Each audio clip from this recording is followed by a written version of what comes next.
My name is Elisabeth Peters. I grew up in Charlotte, North Carolina. I am a lecturer in the Mathematics and Statistics Department at UNCW.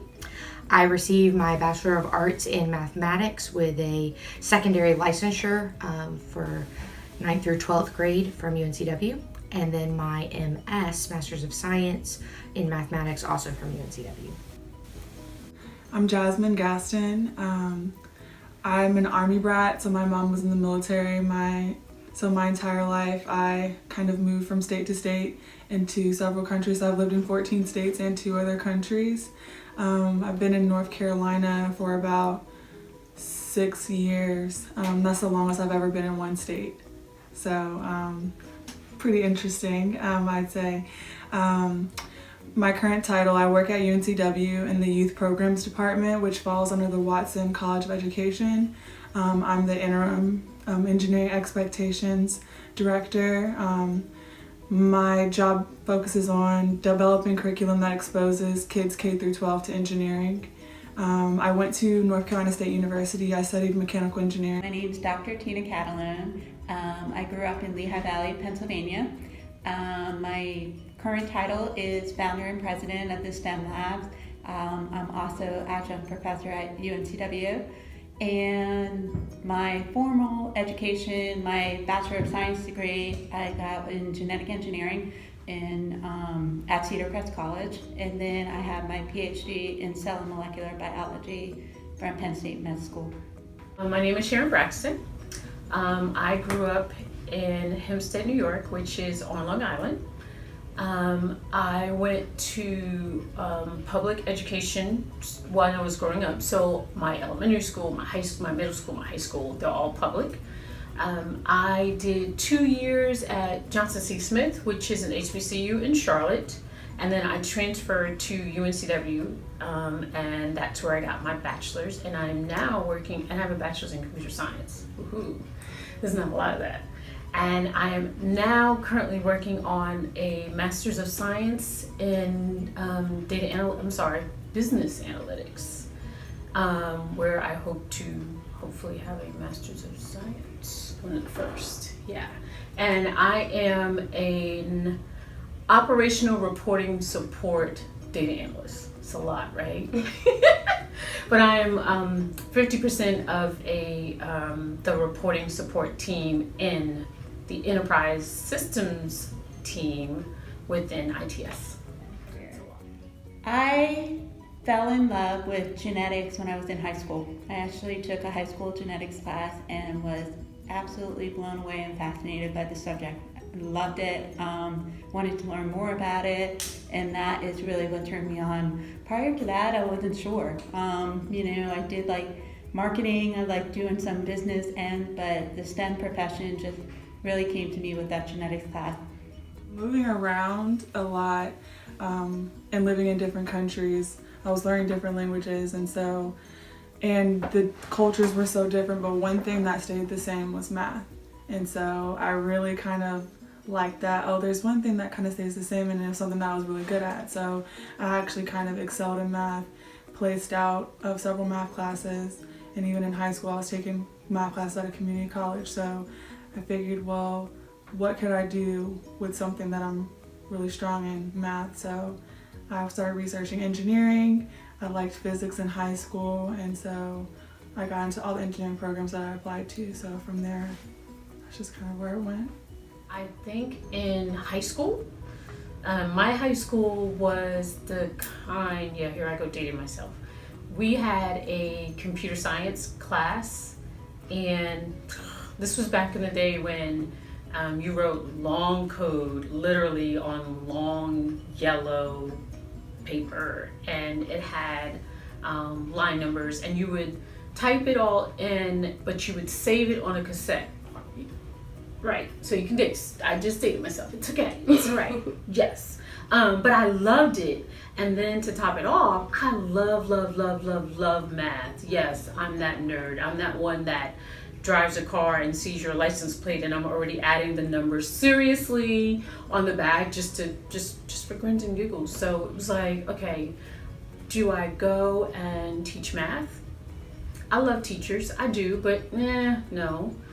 okay, well, what else, right? And so I was like, well, here's the best of both worlds. I can teach, but I'll teach the computer. And that was my way of getting into computer science. I knew I wanted to be a teacher when I was in 8th grade, but I didn't know in what. And then when I entered high school, I took a calculus class with an incredible teacher, and I knew I needed to do math. Nope. My mom has forever lovingly called me a nerd. And I think at first thought it was a negative connotation.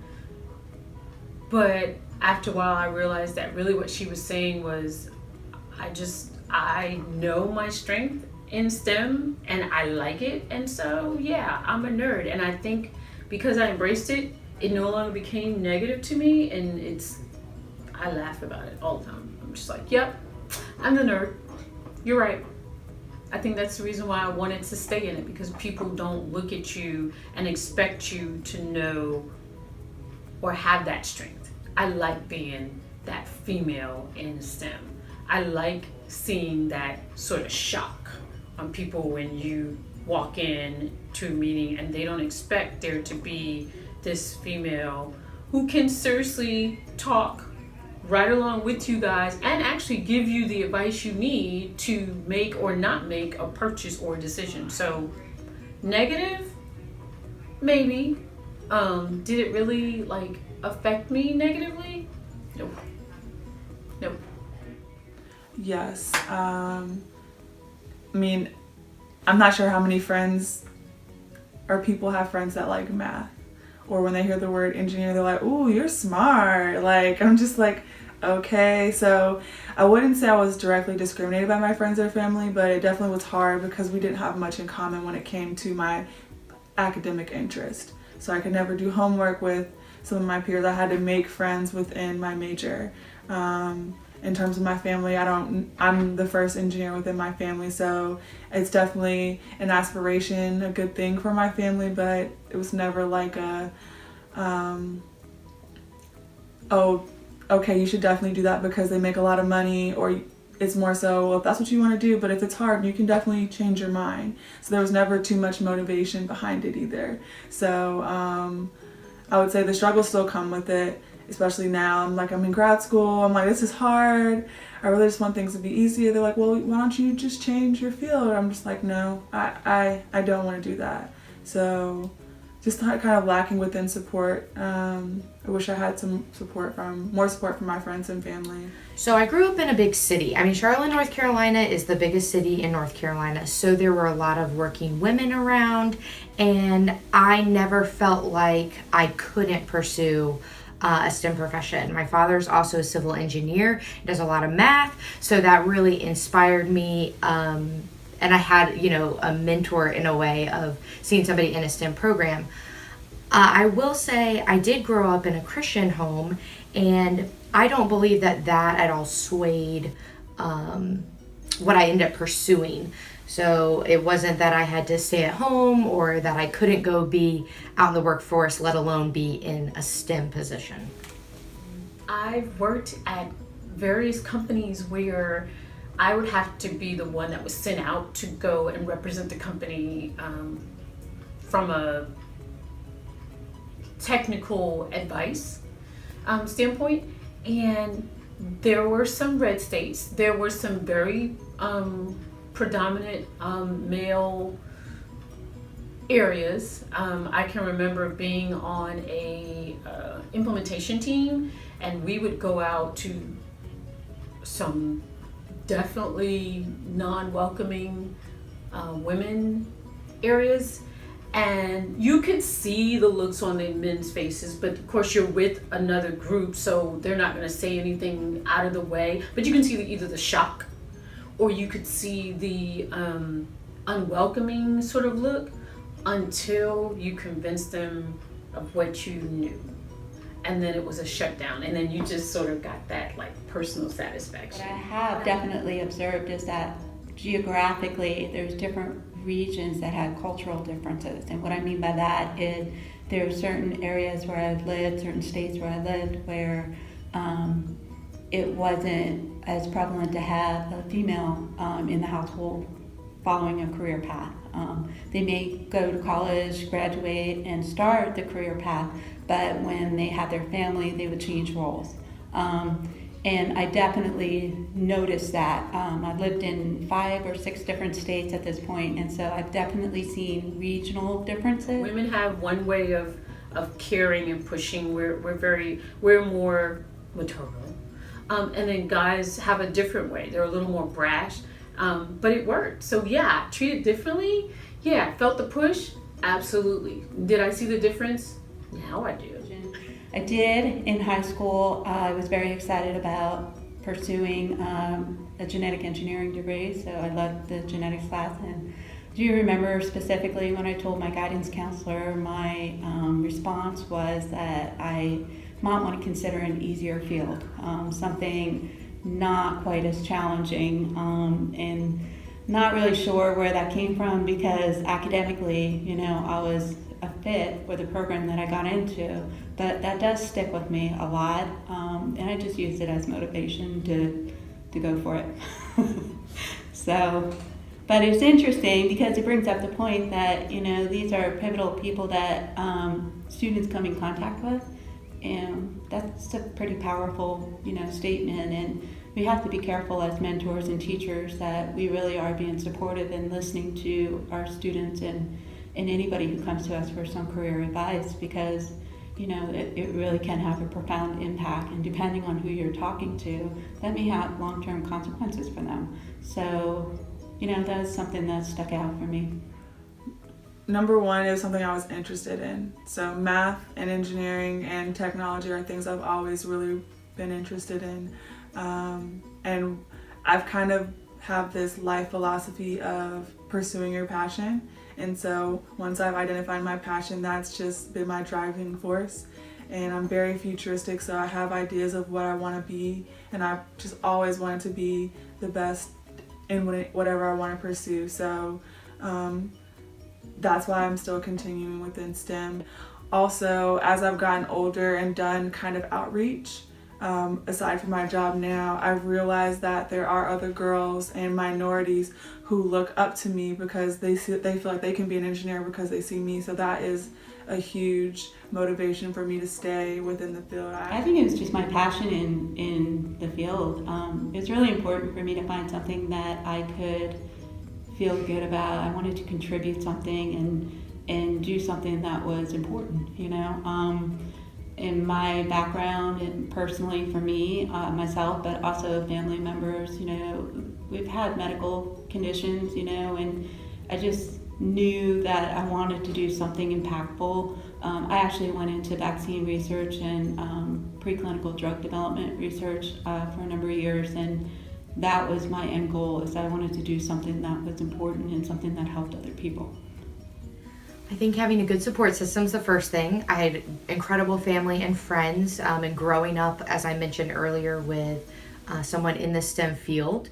But I also think I had great teachers and advisors. I really had a mentor in 12th grade that encouraged me to continue to pursue this. And then ultimately, I also think the community of women in my field, there's many wonderful math teachers, and building ideas together has been encouraging to me now that I'm in a STEM program and in a career that involves mathematics. Yes. My physics teacher in high school, we had to take physics, regular physics, and then I had the option to take AP physics or another AP science class, and he encouraged me to take AP physics because I did very, very well in the regular physics class. And from there, that's kind of where he recommended the engineering programs because I was good in physics and in math. Once I got to college, I had a mentor who was an upperclassman in computer science. Just seeing her working for Apple as a junior, I was like, oh my gosh, you're a female working for Apple? I have an iPhone. That's crazy. And she actually has her own company now where she teaches kids in Charlotte how to code.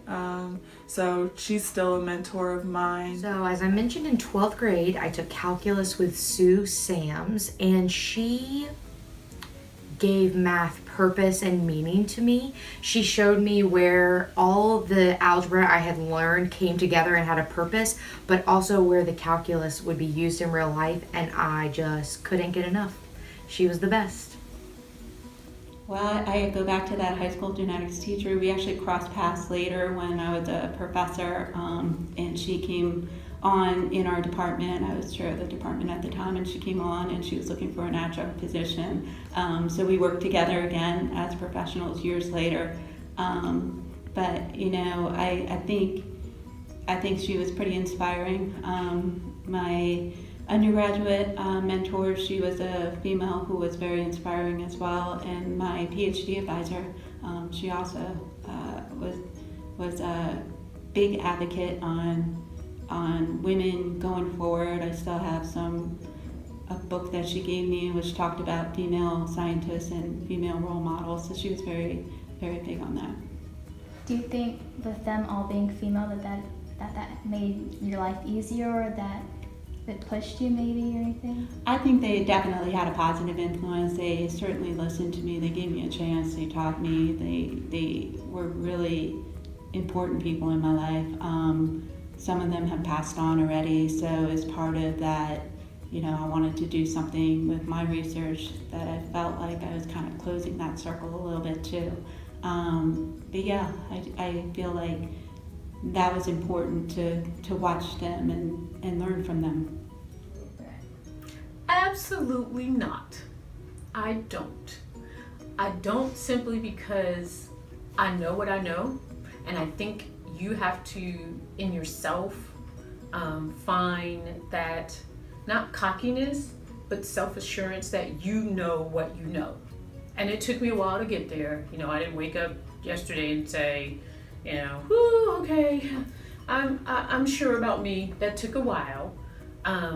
But I think once you accept and live in the fact that, again, you know what you know, that will help you build enough confidence that it's never a threat about or on my gender, my anything. I know what I know, and that's it. You can never, I say this all the time, you can never take away my education, period. So no. Mm-mm. Yes, I feel as though sometimes people who have a higher rank than me or have more experience than me, I can be intimidated by, only because I feel like I lack that experience and their knowledge feels so beyond mine. And so sometimes I have to make a conscious effort to voice my opinions and remind myself that what I have to say matters, especially in the education world. You know, I have a different perspective, and it should be welcomed, to not be intimidated just because I find somebody's experience or time in the field impressive or beyond mine. And it could be coming from an insecurity that's just been developed because you're the only one. You don't see people who look like you, and there's not that need within the community to make you feel included. So I think working in a male-dominated industry, like my first year out of college, I'm the only girl, the only minority. It's just like culture shock completely. So that right there, and then the idea of having to assimilate professionally and having to still be an adult, which is new, and having to work within this environment has definitely been difficult. I will say working in an environment that's very male dominated, like the professional engineering field or most of my engineering classes, I would say it was harder to get respect being the only female, like even in a classroom or even in like a meeting room or in a manufacturing facility. Because even though everyone's voice is equal, it was just harder for them to take me seriously. So that's where I kind of faced the discrimination. But that's a good question. I've never felt incompetent next to a male colleague just because of a female-male issue. There are definitely people who have far more experience than me, really bright in certain areas where I took it as a learning opportunity to learn from other colleagues, both male and female. I haven't felt threatened by that. That said, there are some jobs that I held where I was one of the few female in a department, and I was aware of it. I always felt like, I needed to just hold my own, and I feel that way no matter what anyway, that we're all responsible for doing a good job and putting your best foot forward, and that's just a work ethic sort of thing. But I do feel that it's really important for everyone to hold their own. Once you can hold your own and you do a good job and you a great team member and you take the lead when it calls for it, I don't feel that there's really much that you can go back on. So that's how I always pursued my career, is really do the best you can do at every job, hit your deadlines, work well with other people, always look to do something, take the initiative. So I think that's the best advice I would have to that. Do I feel incompetent? I feel like I can learn from people. I don't feel like I know everything by any stretch of the means, and I think it's dangerous when people think they do know everything, because nobody does. So in science, and as scientists, we're all putting pieces of this puzzle together. We all have our own individual contributions. So it's important to put your best foot forward and to make your contribution, but also to listen to others. Not due to my gender, due to my race. Not due, no. I've never pulled the card, so to speak, but I do know it. And on my way out the door, I did share it. And not just say it, but I say it with evidence of it. But as far as it being female, no. Now, that's different from increases or raises. I've gotten promoted, but haven't received the same amount that my male counterparts. Yeah, it's a real thing. It does happen. But I'm not the one to raise the stink. I simply note it and then pull it out when I need her. Yes. Would you like to elaborate? No. Okay. Yes, and I think that just comes with the cultures of certain companies, and being in the male-dominated industry. You could go to an interview and the panel's all males, and they can show you around the facility, and it's all males working on a manufacturing floor. And if you kind of give off a vibe that you may be uncomfortable with it, that could happen. But yes, I feel like that's happened to me, especially in very rural areas that aren't as diverse. I feel like with lack of diversity in any retrospect, there's going to be lack or kind of that discrimination when it comes to gender. Ways to kind of get around that. I want to live in a big city. I want to work for a larger company where it is kind of more diverse with gender and race. So once I kind of figured out that those things were important for me, that's what I look for. Have you ever felt that you weren't hired or promoted due to your gender? No, not directly. I mean, my biggest challenge was, I'm a mom of 4 kids, so my biggest challenge was balancing, family life, most specifically when I was having my children, so when I was pregnant. At that time, I was working in research, in the research lab, and with live concentrated virus, with animals that were infected with virus, with radioactive material. So there were periods of times where I had to take a step back from doing my active research for the safety of me and for my children. And then that just made me work that much harder on the back end so that I didn't miss a step and I could jump back in when I was ready to jump in. So that, I think, is something that working moms really do have that strong work ethic, right? So it would be easy to just take a step back, and then, science moves at such a fast rate. If you don't keep yourself current and keep yourself relevant and keep up with the reading of the literature and things like that, then it's very easy to fall backwards so far back that it's difficult to get back in. So I think that was the biggest struggle I've ever had, relating to my gender, I guess you can say, was when I was pregnant and becoming a mom. And there were times I was sick. I was sick and I still had to show up for work and I still had to do what I needed to do.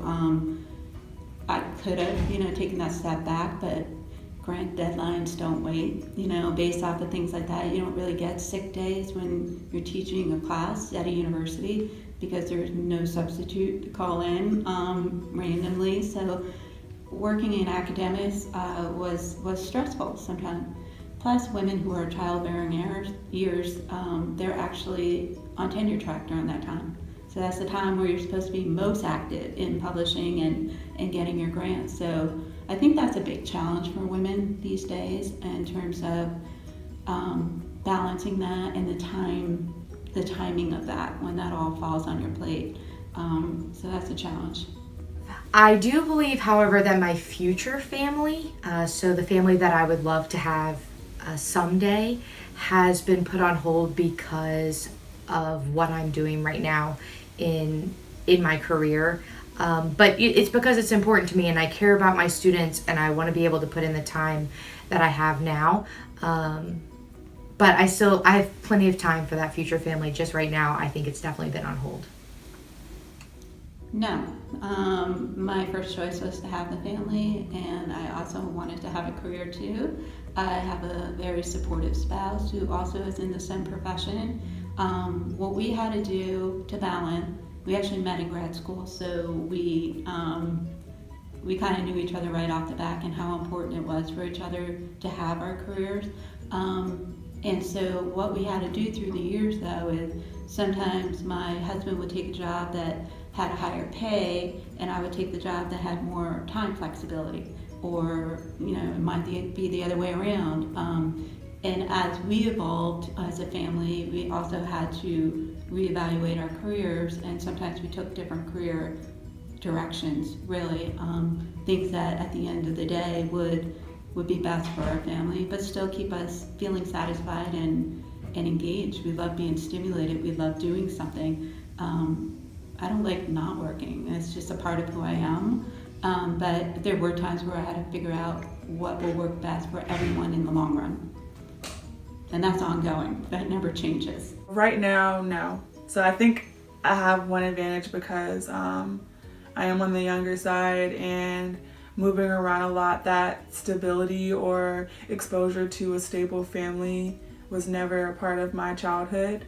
I feel like my mom, as a single mom and just raising me, she allowed me to do or get exposed to so many different things, but she was still able to work and provide for me. So she's really instilled a hard work ethic within me and to pursue my passion first before anything else. Life is full of setbacks, right? Life is full of hurdles. It's not necessarily just being in the STEM profession. I think it's, for me, I'm a biologist. So what I would say about the STEM profession first is that there are some areas within the STEM profession where there's a lot of female presence. Biology is definitely one of those areas. Microbiology is a huge area where there's a lot of females present, so that's great. Other areas like engineering could still use a little bit more female presence, and hopefully we're getting there in the right direction. I think what is important though is just being true to what you want and keep going after it. I always stayed focused towards my my passion, and just figuring out how I can kind of pursue that. I had to reach out to my mentor who had more experience than me sometimes to kind of figure out how did she navigate within her field.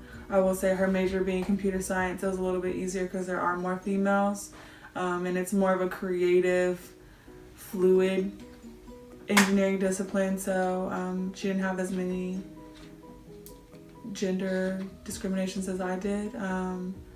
But she told me different ways on how to kind of develop relationships with the males within my department and how to kind of gain respect. And it just kind of took more courage on me to kind of reach out and assert myself in meetings and on projects. So it definitely took more effort, but I think once I was able to kind of establish that authority, that's when I kind of got my presence known, and then I received the respect that I was looking for to kind of show that, oh, I am being valued in my work. I think because they have to embrace that passion within them and that skill, and know that there's a support system available to them. It might be smaller than they might desire, but it's there, and I've been able to do it, and I know many other women that have, and I say, you go, girl. I've had some opportunities where gender was never an issue. You know, I've had other opportunities where I felt a little bit, but you know, you just take it in stride and you have to keep moving forward. And like I said, strong work ethic, get the job done, keep doing a good job. You can't really say much beyond that. Maybe you have to work a little bit harder, you know, but you know, most people do. Most scientists that I've come in contact with have been really supportive. We've all been on the same, you know, playing field, and we work together as a team. So those are the types of environments you want to put yourself in. Your life, you're going to be discriminated against. If you live your life based on that, you won't live. Everywhere you go, you're going to be discriminated whether it's gender, whether it's race, whether it's religion, whether it's height, whether it's size. That's just living. You can go to China and they're gonna look at you funny because you're American. You can go to the Midwest. I can go to the Midwest and they can look at me funny because I don't need to sit in a tanning booth. I can go to the gym and they can look at me differently because I don't have the bulk of muscle that some do. You're going to be discriminated or felt as though you are no matter where you go in life. So I think the first thing you have to do is recognize that and not live your life trying to avoid it. It's going to happen, and deal with it. Find whatever it is that is your coping mechanism, is your strength, whatever that is, find that. Because again, that's just your life. Math, as I've said like bajillion times, is my thing. And I love technology, kind of obvious. So I think that if that's what you want to do, do it. Otherwise, you'll live your life regretting. That's, I think, the reason why a lot of people get in their late 30s and 40s and they're changing careers. Because they live their life doing something that they thought everybody else wanted them to do. My mom has always said, no, make sure that's what you want to do, because you're the one who's going to have to live with it. If you see that that's what you want to do, that you have this knack for it, it comes easy for you. They say, society says, if you're going to go into a career, make sure that you find something that you're interested in. And if you're interested in STEM, stay with it, because that is how you'll be able to make that a career. It's not a chore for me to come to work every day. It's really not. And I do come early because I want to. And I do stay late because I want to. And I do work on the weekends when I choose to. It gave me everything that I wanted. I had this image, this vision, and you couldn't deter me from it. Because we need more people to change the perspective. It's going to take time, just like with any of the discrepancies we've had within this country or within the world.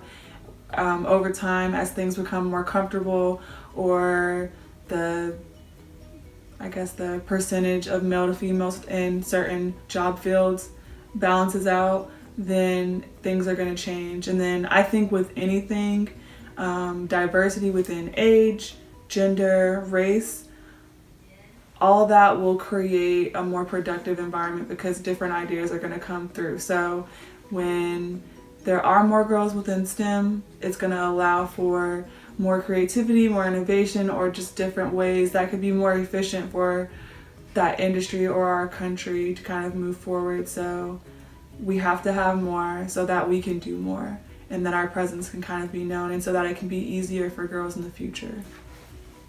Just, you have to work hard. You have to get yourself the proper training, the proper education, hook yourself up with the right mentors, but always be asking those questions and be open to the changes. There's some jobs that are going to pop up 10 years from now that don't have a title right now, but you always should be learning and constantly improving your skill set, meeting new people. I mean, those are the things that are going to keep you active in the field.